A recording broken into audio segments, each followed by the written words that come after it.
Jansangram news, बातमीची सत्यता हीच आमची ओळख।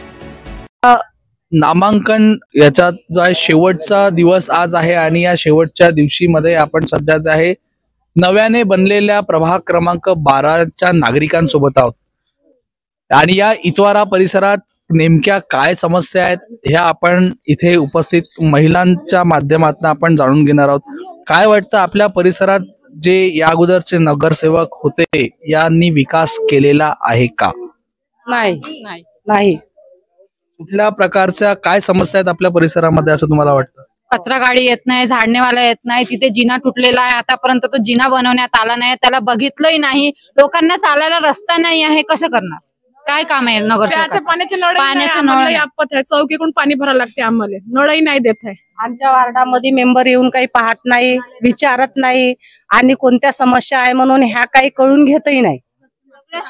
या सगळ्या प्रॉब्लेम असताना तुम्ही कधी कोणाला तक्रार नव्हत्या केल्या का? केल्या तरी पण कोणी ऐकतच नाही आमची तक्रार। सगळे म्हणते हो बस झालं, हो शब्द ऐका लागते।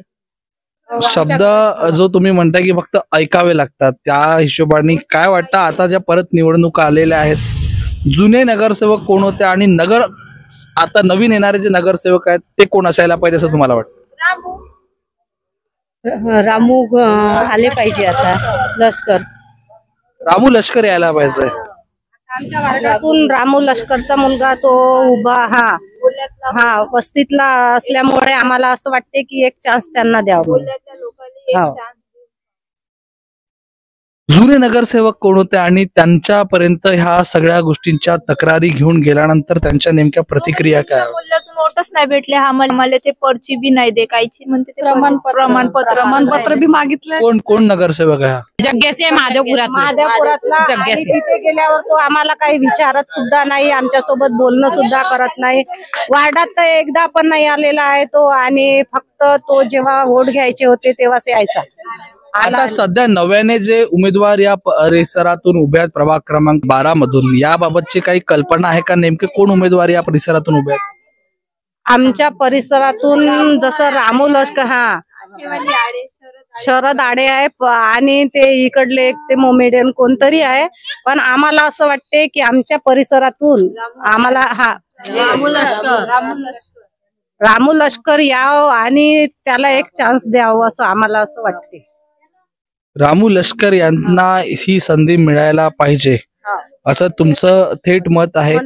पण या सगळ्या मत असताना काय वाटतं की नगराध्यक्ष पदासाठी सुद्धा ही आपल्याला मतदान करायचं आहे, तर नगराध्यक्ष पदासाठी कुठला उमेदवार तुम्हाला योग्य वाटतोय? जो आमचा उद्धार करेल त्याच नगर परिषद मधले सुधीर भाऊ पांगुळ, हे मला काही एवढं नाव आठवत नाही, पण मला ते सुधीर भाऊ पांगुळ हे यावं असं वाटते। सुधीर पांगुळ, सुधीर पांगुळ हे महाविकास आघाडीचे अधिकृत उमेदवार आहेत आणि हे उमेदवार इथून जिंकून यायला पाहिजे। मात्र तुम्ही जे खाली नाव जे घेतलेलं राहुल लष्कर यांचा जो संपर्क हा तर भाजपचा आहे, तर मग खाली आणि वर समीकरण बदलणार नाही का? काय वाटतंय? होऊ शकते। म्हणजे तुम्हाला एकीकडे विश्वास नगराध्यक्षाकडे दुसऱ्यांवर आहे आणि खाली जो आहे नगरसेवक जो आहे तो भाजपचा पाहिजे, असं का होणार? शक्य होईल का? आमच्या परिसरातले असल्यामुळे आम्हाला काही सपोर्ट करू शकतील ते। आम्ही कोणत्या समस्या जर नेल्या त्यांच्याकडे तर ते आमच्या समस्या ऐकून घेऊ शकतील असं वाटते आम्हाला। सध्या जे आहे काय वाटतं आपल्या नेमक्या नगराध्यक्षांकडून काय मागणं असणार आहे आणि कुठला प्रभावी चेहरा तुम्ही नगराध्यक्ष बघता? आपल्या प्रभागातल्या सगळ्यात मूळ समस्यांवर कोणत्या लक्ष दिलं पाहिजे असं तुम्हाला वाटतंय? आम्हाला आमच्या मोहल्ल्यातली साफसफाई, नाल्या, नळ, हे घर हे सब डबल बनले पाहिजे। आम्हाला नवीन वार्ड मेंबर पाहिजे, ते बी आमचा मोहल्ल्यातला नगर अध्यक्ष, ते बी आमचे काम झाले पाहिजे। जे बी वार्ड मेंबर पहिले होते ते आपल्याच मोहल्ल्यातले सुंदरीकरण केले, सगळं केलं, पण आमच्या मोहल्ल्यावर ध्यान दिले नाही। आता जे रामू लष्कर आहे त्याचे पोरग जे उभा आहे त्यांना आमची सब समर्पण आहे। काय वाटतं नगराध्यक्ष पदासाठी कुठला उमेदवार जास्त सक्षम राहील? नगर अध्यक्षासाठी तर आतापर्यंत आम्ही कोणाला आले नाही आमच्या मूल्यात ना आम्ही ठरवले नाही। जो आमचे काम करन त्याला आमचं समर्पण राहील। काय वाटतं आणखी कोण आहे? हमारे घर में ये सब जीना वीना सब घर टूट गया है, सलापा बरोबर नहीं बने। हाँ, नल नहीं हमारे घर में, नाले साफ नहीं होते। हाँ, कुछ साफ सफाई नहीं, कुछ नहीं, कोई ध्यान नहीं देता हमारे घर मोहल्ले में।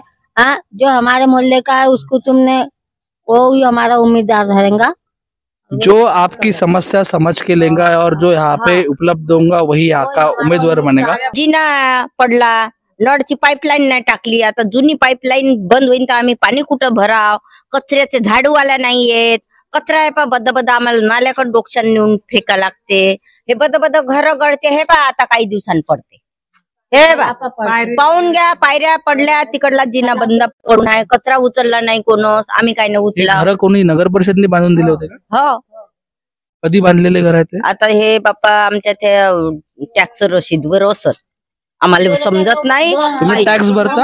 हा, टॅक्स भरल्यानंतर कुठली सुविधा तुम्हाला इथे भेटते? काहीच नाही, काहीच नाही, तर आम्ही हे 10,000 भराचे सोडून दिले, का करावं मग?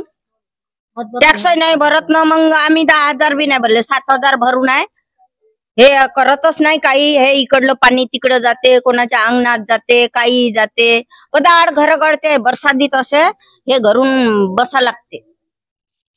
मग आम्हाला सुविधा काही पाहिजे ना, कचरेवाले आली पाहिजे गाडी, रोज गाडी नाही येत, थेपा कचरा भरून आहे। सध्या वास्तविक परिस्थिती बघता प्रभाग क्रमांक 12 मधील नागरिकांमध्ये मोठ्या प्रमाणाचा आक्रोश दिसून येत आहे आणि हा आक्रोश बघता नेमकं या जनतेचा कौल कोणत्या पक्षाकडे किंवा कुठल्या उमेदवाराकडे जाणार हे आता बघणं लक्षणीय ठरणार आहे। कॅमेरामॅन आकाश बाबरेसह पलाश उमाटे, जनसंग्राम न्यूज, वर्धा।